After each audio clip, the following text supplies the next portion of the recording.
There is an enemy out there, but you cannot see him. You sense the warfare raging around you, but you don't seem to know how to engage it. You feel the attacks, but can't seem to shield them. There's a struggle, but you can't seem to get victory. It's spiritual warfare. While this truth is unknown to many, there is a people who've already been equipped and are successfully fighting in this warfare. It's time to let God equip you. It's time to enlist in God's military. Welcome to God's Marines, Spiritual Warfare Doctrine, Daily Warfare Strategies series from anchoredinthecross.com.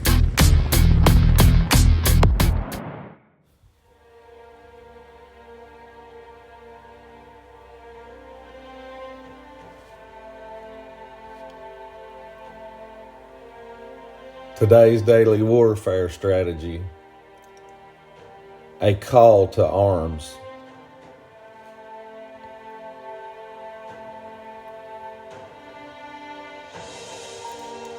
Currently, the United States military is made up of about 1.3 million active duty personnel, which equates to less than 0.5% of the entirety of the American population. This is a catastrophic statistic. While we are thankful for all Americans who live in this country and contribute to the endurance of civilian American culture, most, including myself, have not served our great country and stood alongside other great American patriots in defending our freedoms. We owe our veterans and active duty servicemen and women a debt of gratitude that we could never repay. The devastating statistics do not end there.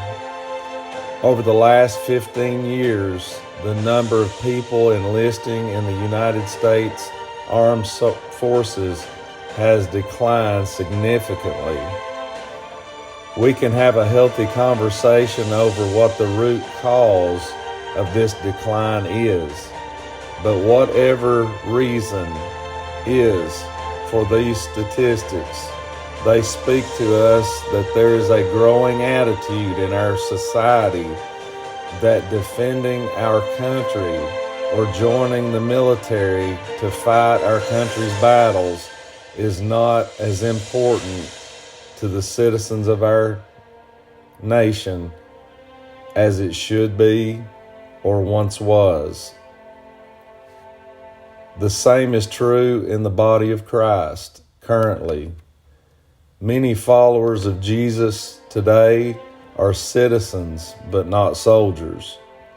In the last few years, we are also witnessing a decline in the number of Christian soldiers deliberately engaging in spiritual warfare or even expressing a desire to advance in their Christian maturity, to consider themselves a candidate for enlistment in God's army. If we honestly knew the few men and women of God who were active in God's wars, that number would also be staggering. Did you know that the military service in Israel is mandatory for citizens 18 years and older? The reason is simple. Israel dwells in a continual hostile territory. Its nation is continually attacked, therefore its military must be battle ready. In order to be battle ready, there must be a strong population of active duty soldiers. Obviously, the reality of war environment is enough evidence to warrant a call to arms for its nation. If you do not defend your way of life, it will be taken from you by force. It is the same way with many of today's Christians. We see so many people give their lives to Christ, come to church for a time, but then fall away. Most people would argue that they never really got saved, but I am convinced that the greatest majority do get saved. They just don't understand the warfare that begins. Once they turn their lives over to Christ, they, like the nation of Israel, dwell in a spiritually hostile environment, and most don't know how to survive. They don't know how to, and there is an intensity of spiritual conflict or how to survive it. As I've said in previous briefings in this spiritual warfare strategy series, you have to be awakened to the reality of warfare. You can see the things taking place around you, but until your eyes are opened to understand that you are literally living on active battlegrounds, you'll never see the need to take up arms and fight. Romans chapter 13 and verses 11 and 12 says, "And that knowing the time, that now it is high time to awake out of sleep. For now is our salvation nearer than when we believed. The night is far spent, the day is at hand. Let us therefore cast off the works of darkness, and let us put on the armor of light." In other words, let us stop being distracted by the vanity of the world when there is a war taking place around us. This verse clearly describes that the reality of war cannot be recognized by the casual observer. One has to be awakened to it. Notice the phrase, "It is high time to wake out of sleep," along with "let us put on the armor of light." These two phrases shout a single message. Wake up and put your armor on. The enemy is upon us. We are at war. When I think of where I am at this very moment in my heart regarding my passion, gratitude, and deep appreciation for my country and those who have served, I have nothing but total disgust at myself and the greatest of regrets for not joining the military and serving my country. I feel the regret daily. My only consolation is that I can instill that passion, gratitude, and deep sense of obligation to the next generation of Americans to serve. While many of us are daily in complete dissatisfaction over our lack of service to our country, that dissatisfaction has helped to fuel our call of service to our God and calling to our eternal country in heaven.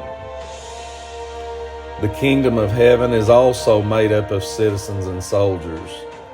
Even though many of us cannot go back to our youth and enlist in the United States military, many of us have vowed to serve God, His kingdom, and the spiritual country to which we are citizens of for the remainder of our days upon the earth. Many Christians in the body of Christ today have taken on a spiritual military obligation. We have committed to a lifelong commitment to fulfill our spiritual vocation. Not only that vocation, but to be a recruiter to compel other Christians why they are not serving in God's military.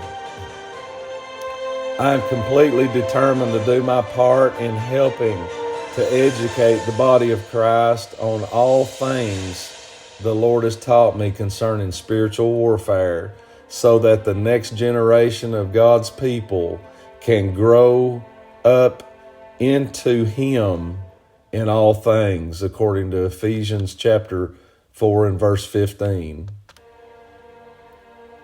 This military education is vital to our victory and continual existence and influence in this world.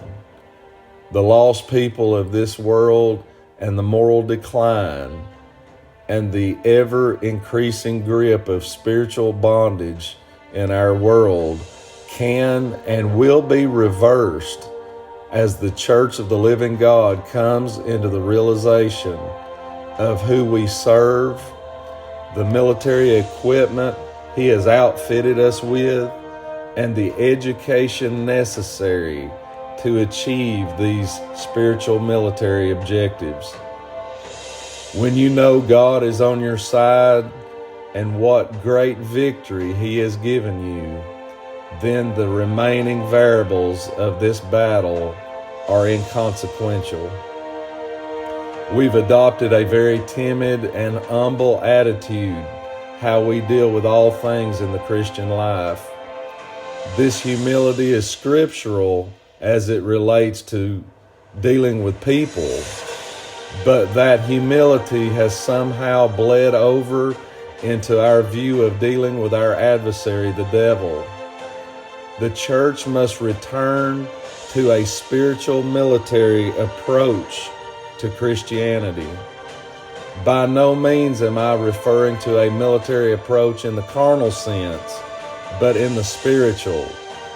There must come a point where the church rises up in total and complete defiance to the kingdom of darkness and allow God to outfit us with the whole armor of God. There must return a boldness to the body of Christ that refuses to allow the most ferocious battle cries of the gates of hell to intimidate us. God is on our side. Though He command us to march into the valley of death, I will fear no evil, for Thou art with me. We are at war. This is your call to arms. If this message was an encouragement, insightful, or a blessing in your walk with the Lord, please share this on all platforms.